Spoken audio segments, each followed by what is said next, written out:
बहुत समय पहले की बात है। सुहानी नाम की लड़की अपनी माँ शारदा के साथ रहा करती थी।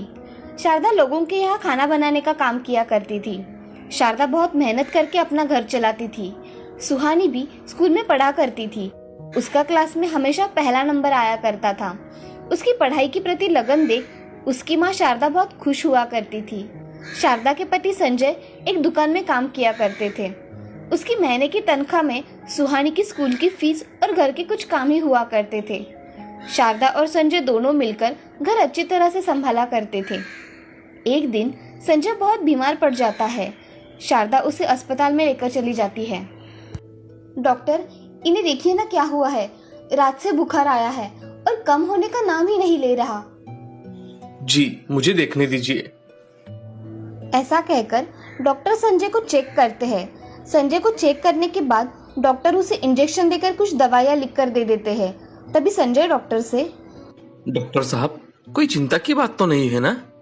नहीं, मगर आपको आराम की सख्त जरूरत है। शरीर में खून की कमी और थकावट के कारण आपको बुखार आया है, इसलिए आपको 1 महीने तक आराम करना होगा। जी डॉक्टर। अब संजय और शारदा घर चले जाते हैं।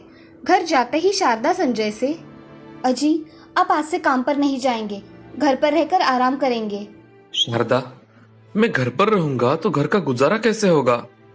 आप चिंता मत कीजिए, मैं कुछ ना कुछ कर लूंगी।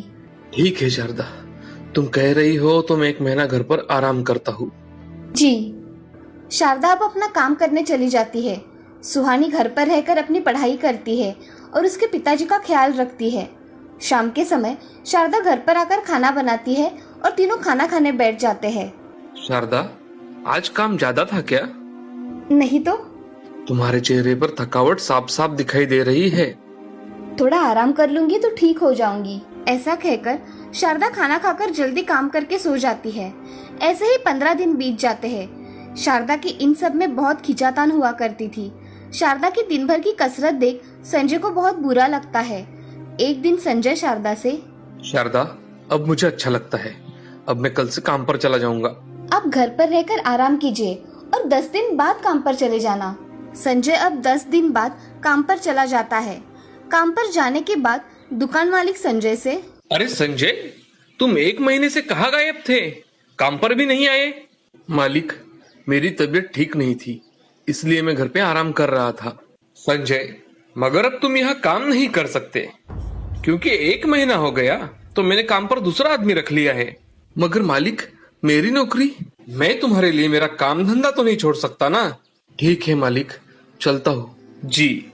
संजय ऐसा कहकर वहाँ से चला जाता है और अपने घर आकर संजय सोच में डूबा देख, क्या हुआ, अब जल्दी काम से घर पर आ गए? मेरी नौकरी चली गई है शारदा। मालिक को तो पता था ना कि आप बीमार हो, फिर भी काम से निकाल दिया। शारदा, कोई किसी का नुकसान नहीं करता। आपने आगे क्या करने का सोचा है? नौकरी तो चली गई। मैं सोच रहा हूँ कि अब कुछ धंधा ही शुरू करूँ। विचार तो अच्छा है, मगर हम बेचेंगे क्या?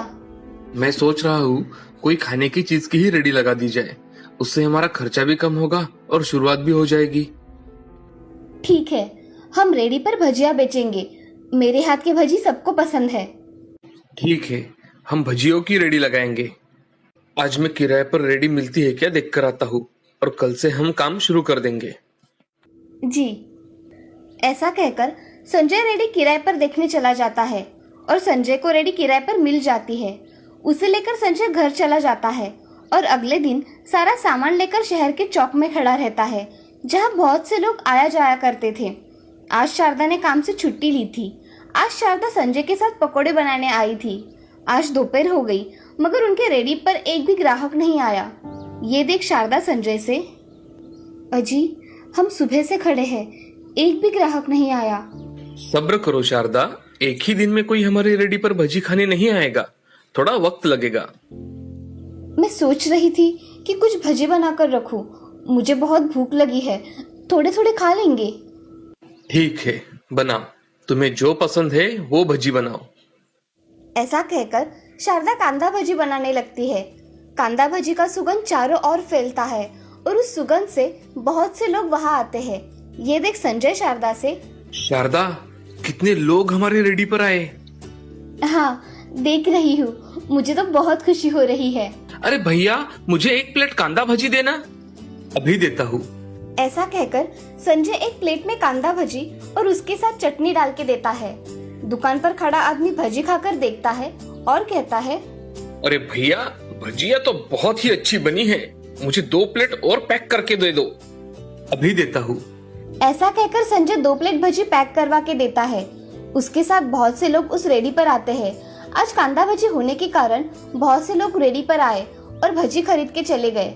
ये देख शारदा बहुत खुश हो गई।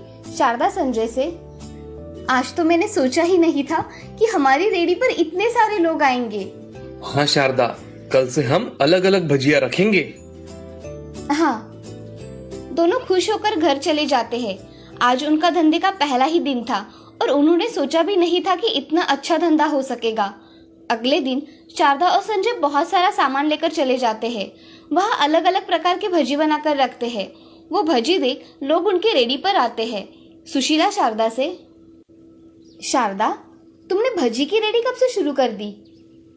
कल से ही शुरू किया है। तुम्हें क्या दूं? मुझे तुम्हारे हाथ की भजिया दे दो। ठीक है, अलग अलग देती हूँ। ऐसा कहकर शारदा सुशीला को भजी पैक करके देती है। सुशीला भजी लेकर चली जाती है। तभी एक बड़ा व्यापारी शारदा की भजी खाने आता है। अरे भाई, मुझे 2 प्लेट भजी दे देना। अभी देता हूँ सेठ जी। ऐसा कहकर सेठ जी को संजय मिर्च की भजी, कांदा भजी और बटाटा भजी दे देता है। सेठ जी वो भजी खाकर बहुत खुश हो जाते हैं और वो संजय से, अरे भाई, भजिया तो बहुत ही स्वादिष्ट है तुम्हारे हाथ की। मुझे मेरे होटल के लिए ऐसी ही भजिया चाहिए। क्या तुम मेरे होटल में हर रोज भजी लाकर दोगे? हाँ सेठ जी, मैं हर रोज आपके होटल में भजिया लाकर दूंगा। आप आपके होटल का पता मुझे दे दो। संजय ऐसा कहता है। तभी सेठ जी उसके हाथ में उसका कार्ड थमा देते हैं और उसे कल के एडवांस पैसे भी दे देते हैं। ये देख संजय, धन्यवाद सेठ जी। सेठ जी अब वहाँ से चले जाते हैं। संजय भजी की ऑर्डर हर रोज पूरी किया करता था। शारदा ने भी घर घर जाकर काम करना छोड़ दिया था।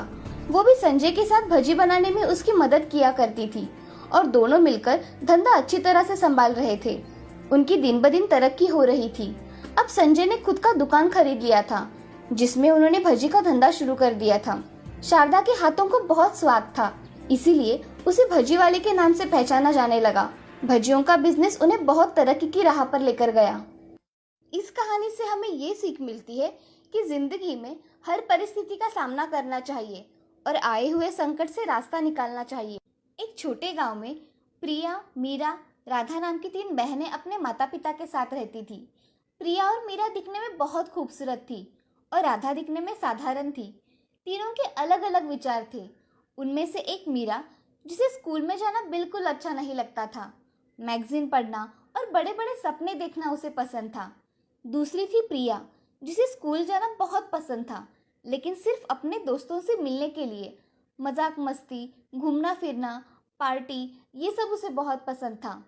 तीसरी थी राधा, जिसे स्कूल जाना, पढ़ाई करना, माँ की सहायता करना, दूसरों की हमेशा मदद करना पसंद था।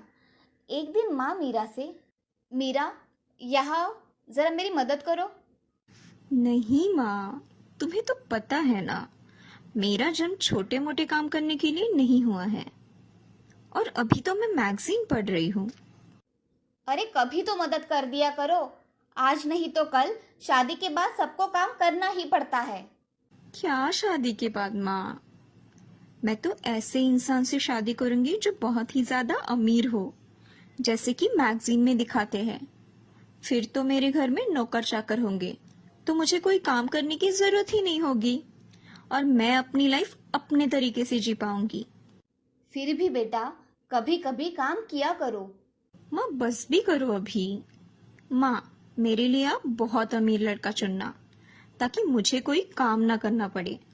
मीरा वहां से चली जाती है और शादी की बात सुनते ही प्रिया अपने माँ के पास आकर, माँ, आप मेरे लिए ना बहुत ही हैंडसम, ऊंचा और जो मेरी हर ख्वाहिश पूरी करेगा ऐसा लड़का ढूंढना।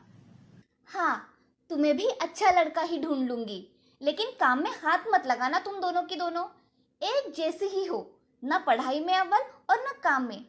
तुम दोनों को तो सिर्फ मैगजीन, मूवी जाना इतना ही पता है।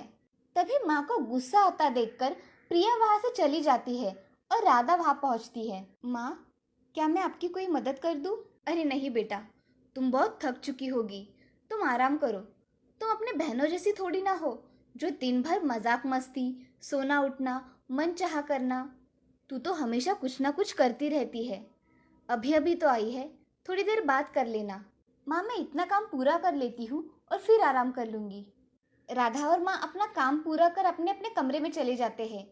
कुछ दिनों बाद उनके पिताजी की हार्ट अटैक से मौत हो जाती है। अब तीनों बहनें अनाथ हो चुकी थी। वो बहुत परेशानियों से गुजर रही थी। कुछ दिनों बाद एक बूढ़ी माँ उनके यहाँ आती है और उन सबको उनके मनपसंद लड़कों से मिलवाती है। मीरा और प्रिया को बहुत अच्छा घर मिलता है और राधा को एक बहुत ही गरीब इंसान मिलता है। राधा ये सब देखकर बूढ़ी माँ से, मेरे नसीब में ऐसा क्यों है माँ? राधा, तुम्हें बहुत जल्द ही पता चलेगा कि तुम्हारे नसीब में ये क्यों है। शादी के बाद मीरा का अच्छे अच्छे कपड़े पहनना, गहने पहनना, बड़े बड़े होटल्स में रहना, ये सब चल रहा था। तो दूसरी ओर प्रिया पार्टीज करना, मूवी जाना, अपने दोस्तों के साथ घूमने जाना, ये तो और जोरों से चल रहा था। तीसरी ओर राधा अपने पति के साथ बहुत मेहनत कर रही थी। 2-3 साल बाद मीरा रोते हुए प्रिया को फोन लगाती है और उसे मदद मांगने लगती है।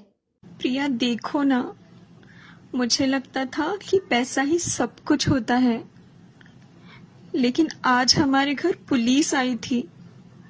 मेरे पति ने बैंक में बहुत बड़ा फ्रॉड किया है और इसीलिए पुलिस ने हमारी सारी प्रॉपर्टी जब्त कर ली। दीदी, मैं खुद आपको फोन करने वाली थी। आज तक मुझे भी लगता था हैंडसम पति हो और मूवी देखना, पार्टीज करना मतलब जिंदगी की सारी खुशियां बटोरना है, लेकिन ये सिर्फ शान और शौकत की चीज है। मेरा पति मुझे 1 महीने पहले ही छोड़कर दूसरी लड़की के पास चला गया है।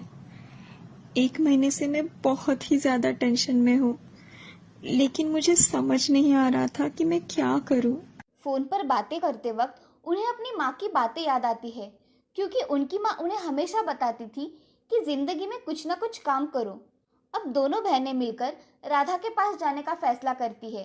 दोनों राधा के यहाँ जाती है और देखती है राधा अब बहुत ही बड़े घर में अपने पति और बच्चे के साथ खुशी खुशी रह रही थी। मीरा दीदी, प्रिया दीदी, आप दोनों एक साथ आइए। बहुत अच्छा किया जो आप यहाँ आई। बहुत साल बीत गए, हम सब मिल ही नहीं पाए थे। अब मीरा और प्रिया दोनों ही राधा को अपनी अपनी कहानी बताना शुरू करती है। राधा सब सुन लेती है और राधा अपनी बहनों से, दीदी, जो हुआ सो हुआ। अब आप लोग माँ के बताए हुए रास्ते पर चलने की कोशिश कीजिए, मेहनत कीजिए, काम कीजिए और अपनी जिंदगी बदलने की कोशिश कीजिए। मीरा और प्रिया दोनों भी अपनी छोटी बहन राधा के बताए हुए रास्ते पर चलने के लिए तैयार होते हैं और राधा के साथ खुशी खुशी रहने लगते हैं। इस कहानी से हमें ये सीख मिलती है कि ऊपर से सुंदर दिखने वाली हर चीज अच्छी ही होती है ऐसा नहीं होता। इसीलिए मेहनत करना बहुत जरूरी है।